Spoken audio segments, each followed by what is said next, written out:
You have to trust that the dots will somehow connect in your future. You have to trust in something, your gut, destiny, life, karma, whatever. Because believing that the dots will connect down the road will give you the confidence to follow your heart, even when it leads you off the well-worn path. A philosophy Steve Jobs learned to embrace after a life of victories, setbacks, and surprising diversions that made him an agent of change in how we communicate and are entertained. He is gone, but his vision of our digital world very much remains.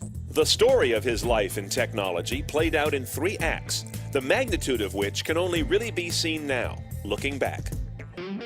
Act 1. It's 1977. Jobs and Apple co-founder Steve Wozniak introduced the Apple II, the first successful personal computer.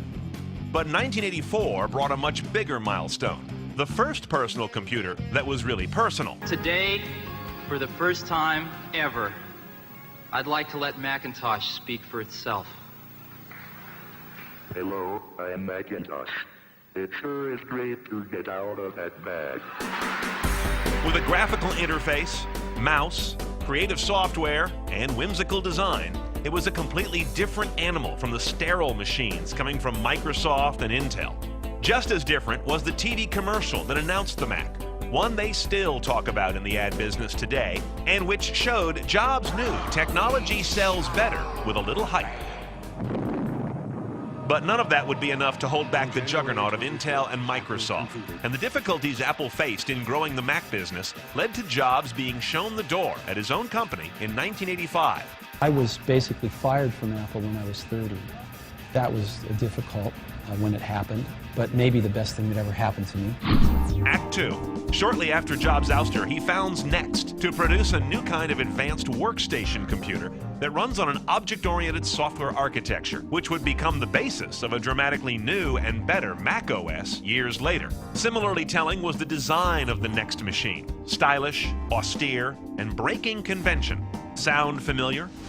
In 1986, Jobs also acquired the graphic arts division of Lucasfilm, turning it into Pixar, the studio that mainstreamed animated features, and can boast that its films deliver the highest average gross revenue of any studio in the film industry. But in classic form, Act 3 was Jobs' biggest. He retook the helm of a nearly bankrupt Apple and introduced the iMac the following year with what was the first of what we now call a Steve Note. iMac comes from the marriage of the excitement of the internet with the simplicity of Macintosh. It was the first personal computer designed around the internet. What Bill Gates and Microsoft were to the PC era, Jobs was about to become to the internet and eventually mobile era. Morning.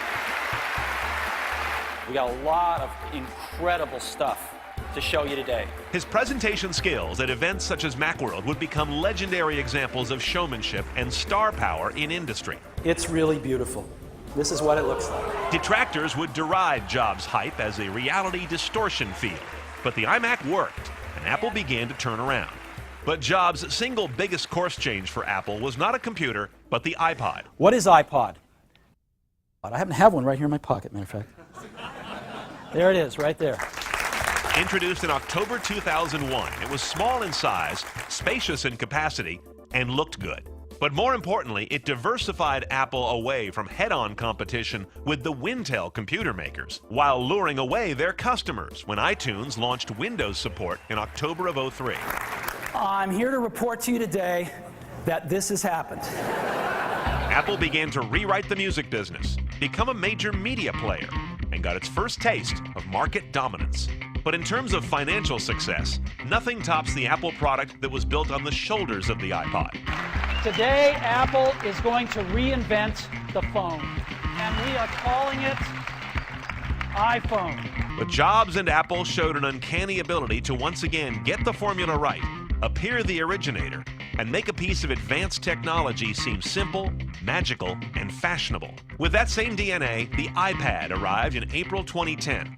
We'd like to show it to you today for the first time, and we call it the iPad. And again, legitimized a category that other companies had only nibbled at the edges of for years. It's so much more intimate than a laptop, and it's so much more capable than a smartphone. Apple has had its share of flops, but they mostly pale compared to its hits.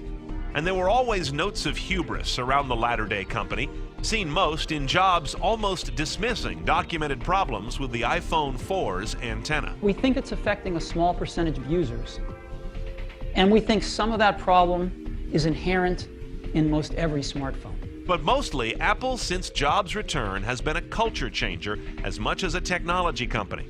One of the biggest success stories in American business, and virtually indivisible from the identity of its CEO. And it seems right that the best epitaph for him might be found in the words of an Apple TV commercial that wasn't really selling anything except Apple. And while some may see them as the crazy ones, we see genius. Because the people who are crazy enough to think they can change the world are the ones who do.